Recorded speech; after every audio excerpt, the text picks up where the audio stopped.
সবাইকে আমন্ত্রণ জানাচ্ছি এনিগমা টিভির সাপ্তাহিক আয়োজন দ্য উইকেন্ড। আপনাদের সাথে আছে আমি সূচনা তিশা। সপ্তাহে ঘটে যাওয়া উল্লেখযোগ্য ঘটনা নিয়ে সাজানো হয়েছে আমাদের আজকের আয়োজন। জন্ম যেমন স্বাভাবিক, মৃত্যুও তেমনটাই। কিন্তু কোনো কোনো মানুষ তার জীবনকর্ম অসমাপ্ত রেখেই কোনো অশুভ সময়ে প্রয়াত হন। তাকে আমরা বলি অকাল প্রয়াত। বলছি বাংলাদেশের টেলিভিশনের প্রতিবেদনমূলক সাংবাদিকতার পথিকৃৎ মিশুক মুনিরের কথা। 2011 সালের 13ই আগস্ট মানিকগঞ্জ থেকে শুটিং লোকেশন থেকে ফেরার পথে ঢাকা আরিচা মহাসড়কে মাত্র 52 বছর বয়সে প্রয়াত হন তিনি একাধারে ছিলেন বিশ্ববিদ্যালয়ের অধ্যাপক, সাংবাদিক, চিত্রগ্রাহক। তার পুরো নাম আশফাক মুনির চৌধুরী। 1959 সালের 24 সেপ্টেম্বর নোয়াখালী জেলায় জন্মগ্রহণ করেন তিনি। তার নামের মতোই তিনি ছিলেন মিশুক স্বভাবের, হাসতেন শিশুদের মতো। গত 13ই আগস্ট ছিল চলচ্চিত্র পরিচালক, প্রযোজক, লেখক, গীতিকার তারেক মাসুদের 13তম প্রয়াণ দিবস। 2011 সালের এই দিনে ইছামতি নদীর তীরে কাগজের ফুল সিনেমার লোকেশন দেখে ফেরার পথে ঢাকা আরিচা মহাসড়কে সড়ক দুর্ঘটনায় প্রাণ হারান তিনি। তারেক মাসুদের প্রথম চলচ্চিত্র মাটির ময়না মুক্তি পায় 2002 সালে। তার শৈশবের মাদ্রাসা জীবনের অভিজ্ঞতা নিয়ে নির্মিত চলচ্চিত্রটি দেশ বিদেশের বিভিন্ন উৎসবে প্রদর্শিত হয়, বেশ সুনাম অর্জন করেন। 27তম জাতীয় চলচ্চিত্র পুরস্কারে তিনি লাভ করেন শ্রেষ্ঠ চিত্রনাট্যকারের পুরস্কার। 2006 সালে তার দ্বিতীয় চলচ্চিত্র অন্তর্যাত্রা মুক্তি পায়।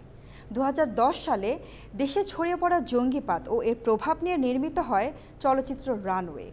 তার শেষ এবং অসম্পূর্ণ সিনেমা কাগজের ফুল। ভারত বিভাগের গল্প নিয়ে চলচ্চিত্রটি নির্মিত।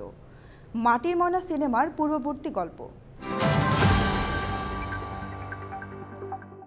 দীর্ঘ 13 বছর ক্যান্সারের সঙ্গে লড়াই করে গত 30 জুলাই মাত্র 56 বছর বয়সে না ফেরার দেশে পাড়ি জমান জনপ্রিয় সঙ্গীত শিল্পী এবং টেলিভিশন অনুষ্ঠান নির্মাতা হাসান আবেদুর রেজা জুয়েল।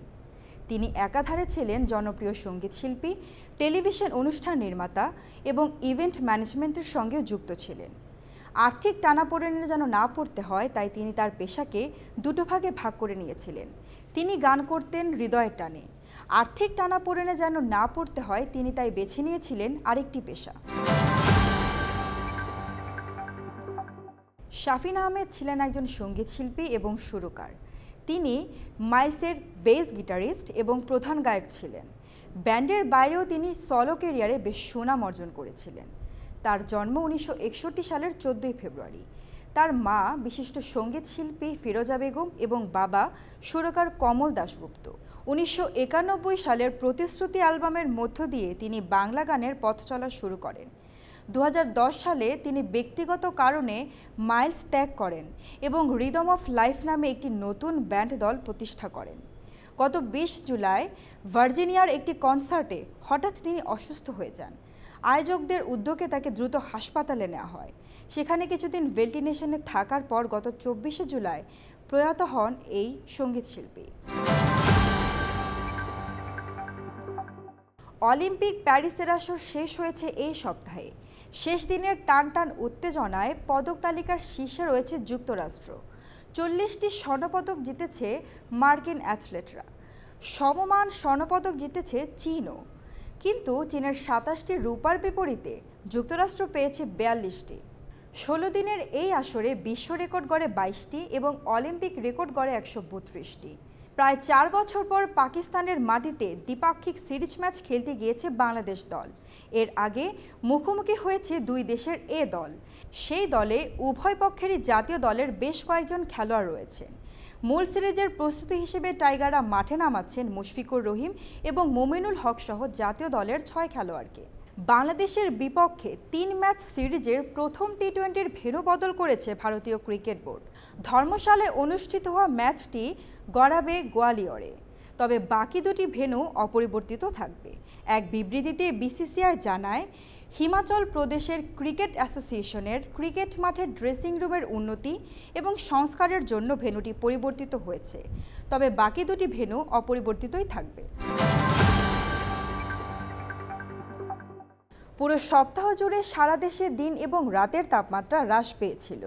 ঢাকা সহ দেশের বিভিন্ন অঞ্চলে অস্থায়ীভাবে দমকা হাওয়া সহ হালকা থেকে মাঝারি ধরনের বৃষ্টি হয়েছে। খুলনা, পটুয়াখালী, চট্টগ্রাম, কক্সবাজার, সিলেট অঞ্চলে ছিল বজ্রসহ ভারী বর্ষণ। এ সময় এই অঞ্চলগুলোর নদী বন্দরে 1 নম্বর বিপদ সংকেত দেখানো হয়েছে। আগামী সপ্তাহেও সারা দেশে ভারী বর্ষণের সম্ভাবনা রয়েছে। এ সময় তাপমাত্রা থাকতে পারে 30 ডিগ্রি সেলসিয়াস এবং বাতাসের গতিবেগ হাওয়ায় 10 থেকে 15 কিলোমিটার থাকতে পারে। এই ছিল আমাদের আজকের আয়োজন। পরবর্তী পর্ব দেখার আমন্ত্রণ জানিয়ে আজকের মতো বিদায় নিচ্ছি। সবাই ভালো থাকবেন, সুস্থ থাকবেন, এনিগমা টিভির সাথেই থাকবেন।